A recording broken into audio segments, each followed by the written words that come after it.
Hi, everybody. Let me start by saying the obvious. These aren't normal times.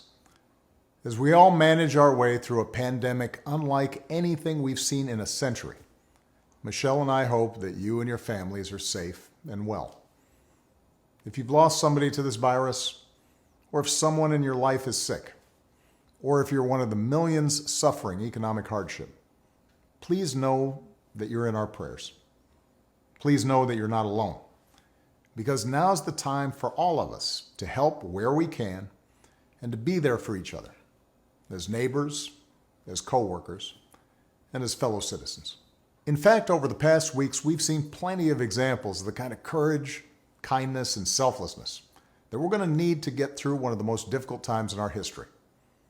Michelle and I have been amazed at the incredible bravery of our medical professionals who are putting their lives on the line to save others, the public servants and health officials battling this disease, the workers taking risks every day to keep our economy running, and everyone who's making their own sacrifice at home with their families, all for the greater good. But if there's one thing we've learned as a country from moments of great crisis, it's that the spirit of looking out for one another can't be restricted to our homes or our workplaces or our neighborhoods or our houses of worship. It also has to be reflected in our national government. The kind of leadership that's guided by knowledge and experience, honesty and humility, empathy and grace. That kind of leadership doesn't just belong in our state capitals and mayor's offices. It belongs in the White House.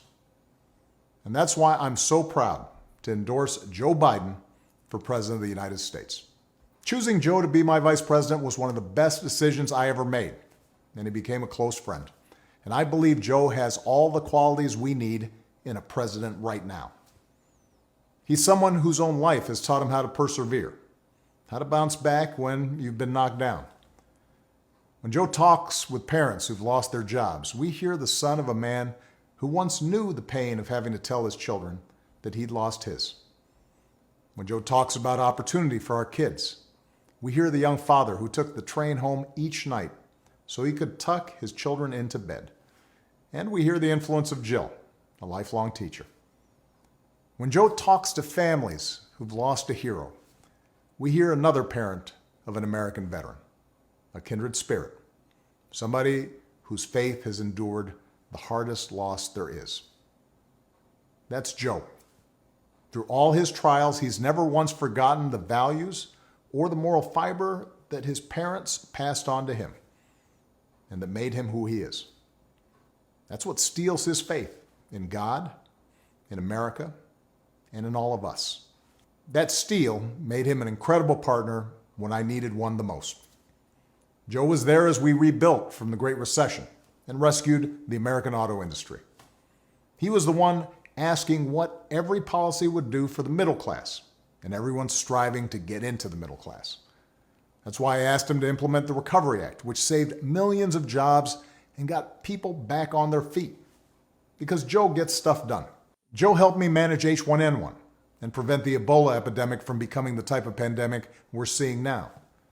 He helped me restore America's standing and leadership in the world on the other threats of our time, like nuclear proliferation and climate change.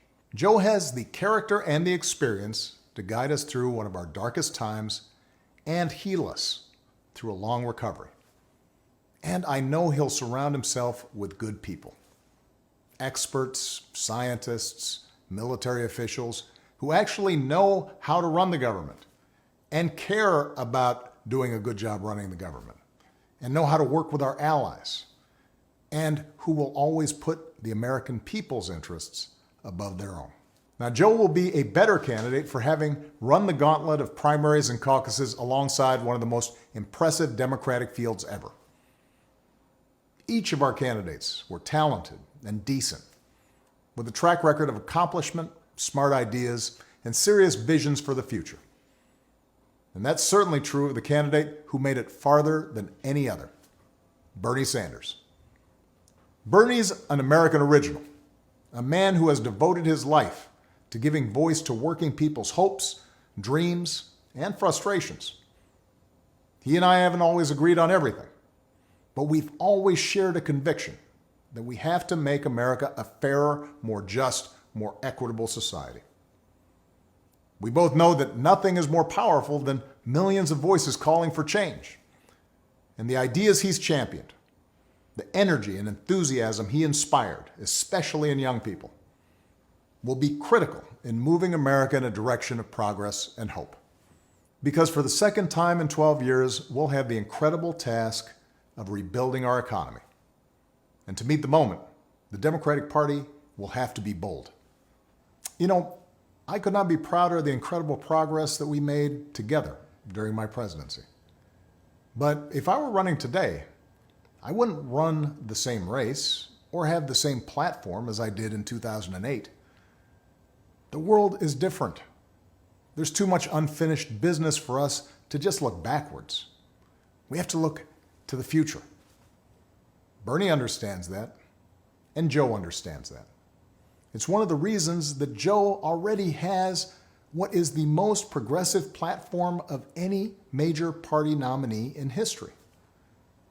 Because even before the pandemic turned the world upside down, it was already clear that we needed real structural change. The vast inequalities created by the new economy are easier to see now, but they existed long before this pandemic hit.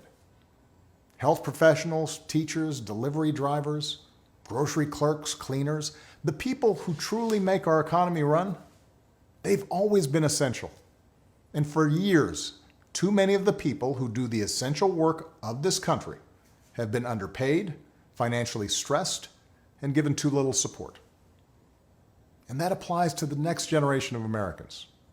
Young people graduating into unprecedented unemployment. They're going to need economic policies that give them faith in the future and give them relief from crushing student loan debt. So we need to do more than just tinker around the edges with tax credits or underfunded programs. We have to go further to give everybody a great education, a lasting career, and a stable retirement. We have to protect the gains we made with the Affordable Care Act, but it's also time to go further. We should make plans affordable for everyone, provide everyone with a public option, expand Medicare, and finish the job so that healthcare isn't just a right, but a reality for everybody. We have to return the U.S. to the Paris Agreement and lead the world in reducing the pollution that causes climate change. But science tells us we have to go much further, that it's time for us to accelerate progress on bold new green initiatives that make our economy a clean energy innovator, save us money, and secure our children's future. Of course, Democrats may not always agree on every detail of the best way to bring about each and every one of these changes. But we do agree that they're needed. And that only happens if we win this election. Because one thing everybody has learned by now is that the Republicans occupying the White House and running the U.S. Senate are not interested in progress. They're interested in power. They've shown themselves willing to kick millions off their health insurance and eliminate pre-existing condition protections for millions more, even in the middle of this public health crisis, even as they're willing to spend $1 trillion on tax cuts for the wealthy. They've given polluters unlimited power to poison our air and our water and denied the science of climate change, just as they denied the science of pandemics. Repeatedly, they've disregarded American principles of rule of law and voting rights and transparency, basic norms that previous administrations observed regardless of party, principles that are the bedrock of our democracy. So our country's future hangs on this election, and it won't be easy. The other side has a massive war chest. The other side has a propaganda network with little regard for the truth. On the other hand, pandemics have a way of cutting through a lot of noise and spin to remind us of what is real and what is important. This crisis has reminded us that government matters.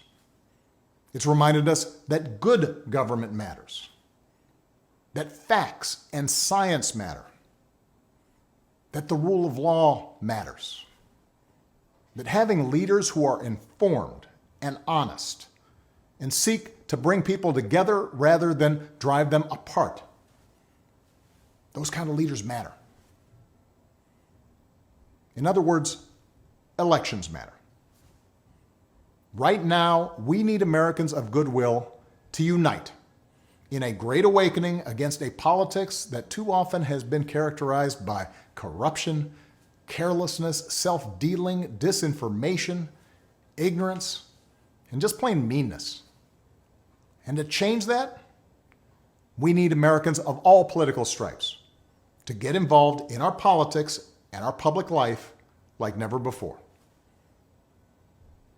For those of us who believe in building a more just, more generous, more democratic America, where everybody has a fair shot at opportunity, for those of us who believe in a government that cares about the many and not just the few, for those of us who love this country and are willing to do our part to make sure it lives up to its highest ideals, now's the time to fight for what we believe in.